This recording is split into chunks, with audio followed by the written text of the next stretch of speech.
I'm Sarah Oliver, and this video is all about you. This is a handful of yoga poses that take no time at all to really target the areas of the body that are very tough on the parenting body, such as the shoulders, the low back, areas that we are constantly beating up from carrying the kids, lugging them all over the place, always on the run. So I hope that these poses are very helpful in getting your body back into a place of alignment. More importantly, your mind. So the first pose is called cow face. You're going to cross the ankles, bend up the right elbow, and bring the right palm into the back. Press the back of the head into the arm. Maybe you stay here, maybe this is plenty for today. If you want to advance, take the left hand, place it on top of the right elbow. Press the elbow back and down. So with your left hand, press it back and down. You're going to start to feel some nice openness on the back of that right arm around the right shoulder. Take your shoulders back and down. Maybe this is plenty for you. If you want to go further, take the left arm around behind you. Press the back of the left hand into the back. So I'm going to show you how this looks from the back side. So right palm towards the back. Press the back of the left hand into the back. Maybe you stay here. If you want to go for what we call the bind, you're going to, like a little fishy, swim the hand up the back and try to get the fingers together, maybe going for the full bind. So wherever your hands are on the back, still actively press both hands into the back. If you want to get a little bit deeper into the hips and into the low back, you would take an inhale breath, sit up nice and tall, belly pulls in. As you exhale, you're going to forward fold to start to send the head forward. Keep pressing down through the sit bones, stay nice and grounded. Take a few deep breaths. And then as you inhale, slowly lift back up. Unwind the arms, and you'll switch out to the other side to even yourself back on both sides. So that one's called cow face. The next one we call eagle. So the legs are still going to be crossed, but we're going to work on what we call eagle arms. So you'll bring the arms up, inhale, big breath. As you exhale, swing the right arm underneath the left, crossing at the elbows. Potentially, you bring the palms towards each other, the thumbs towards the face. But you want to start here. Maybe that just seems like it's impossible, it'll never happen. Take little baby steps. Maybe work here today. Maybe you bring just the pinky finger to the thumb and start to maybe work towards getting with all four fingers onto that pinky finger. But start with just the finger, the pinky finger and the thumb to begin. Sit nice and tall, and then start to pull the elbows down towards your belly button. At the same time, pull the shoulders back and up. Maybe you stay here. If you want to open up the space between the shoulder blades, you would inhale, lift the elbows so they're in line with the shoulders. Start to pull the hands away from the face, keeping the shoulders back. Belly's pulled in. Take a few deep breaths.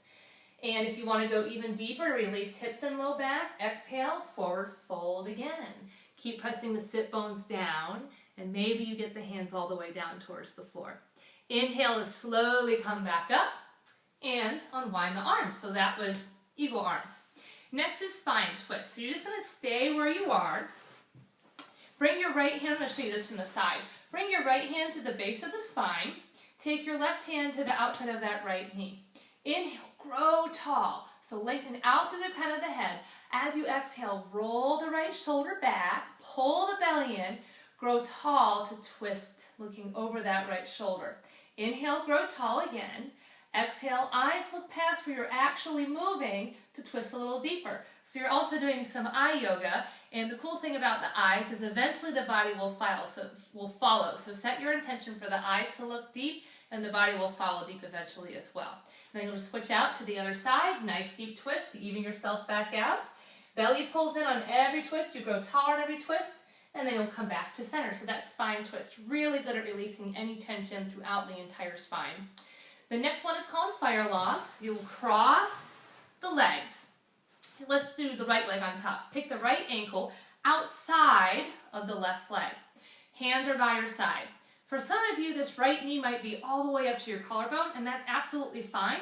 All of these poses are more about what they feel like versus what they look like. So maybe the knee is up high and you're still feeling it on the outside of that right hip, or just work that. Maybe the knee starts to drop. You start to press that right knee down, sit nice and tall, shoulders back, close the eyes, bow chin in towards the chest, take a few deep, deep breaths. Count 3 to 5 breaths here. If you want to advance the pose from here, you start to walk your hands forward. Maybe you walk your hands out, maybe you drop the head to get nice and deep in those hips. Inhale to slowly round up. And then you want to switch it out to even yourself out on both sides, and then you bring the left leg on top to do the same thing all over again. So that one's called fire log. Next one we're going to do is pigeon. You'll do this on your back. Knees are bent, feet flat to the floor. Cross your right leg over top the left. Take your right hand, bring it between the inner thighs. Left hand outside of that left leg. Pick the left foot up off the floor and try to interlace your hands behind the left leg. Press the shoulders back into the mat. Slightly tuck your chin. You should feel length in the back of your neck. If you're not able to get your hands interlaced behind the left leg, you can always use a towel or a strap and weave that behind the leg so you've got something to hold on to gently bring the knees in towards the chest. So eyes closed, deep breaths here. Let gravity do the work for you. Relax your jaw, soften any worry lines around or between the eyes. Stay here for 5 to 10 breaths. And if you want to go even deeper into those hips, you can always interlace your hands on the front of the shin instead. Then gently bring the foot to the floor, switch it out to go to the other side. Same thing, pigeon on the other side, 5 to 10 breaths. So this is really good at releasing the low back and the hips, which as caretakers, whether we're carrying small or big children, it's just really can be quite taxing on the spine, the hips, the shoulders. So these are all poses that are going to target those areas. So those are the 5 money poses. I do want to take just a moment to talk to you about the practice of meditation, because the potency that you get out of meditation does not take a lot of time. I encourage you just to try to dedicate even a couple minutes of learning to stay. And what I mean by learning to stay, when people think of meditation, there's the stigma attached of the Buddha Zen master who sits in place in the enchanted forest for hours at a time. What meditation really is about is learning how to stay, keeping the mind focused on one point, using something as an anchor for the mind. And thoughts will naturally happen, but as the thoughts start to fill in and the mind starts to wander, to have the ability to recognize when that happens and to bring yourself back to that focal point.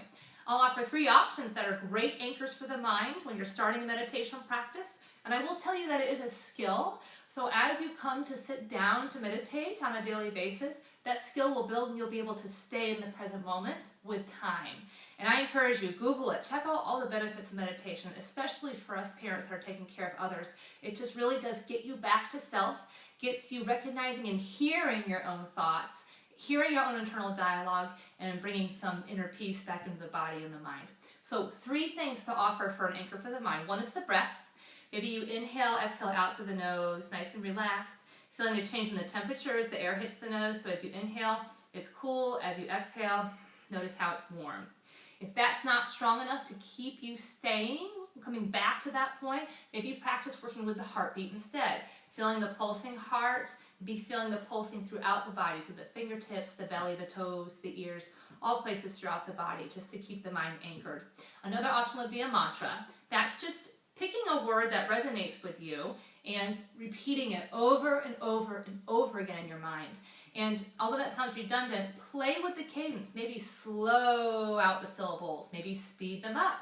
The mind is going to wander. That's just what naturally happens, but at least then you have a focal point to bring yourself back to keep the mind anchored, to bring yourself back to the present moment. So when thoughts show up, label them as thoughts, that's all they are, and bring yourself back into the power of the present moment. Thank you all so much for your time. I hope this was super helpful. Please don't hesitate to contact me if you have any questions about the video. You can email me at sarah@balanceinyoga.com. Thank you all so much. Take care.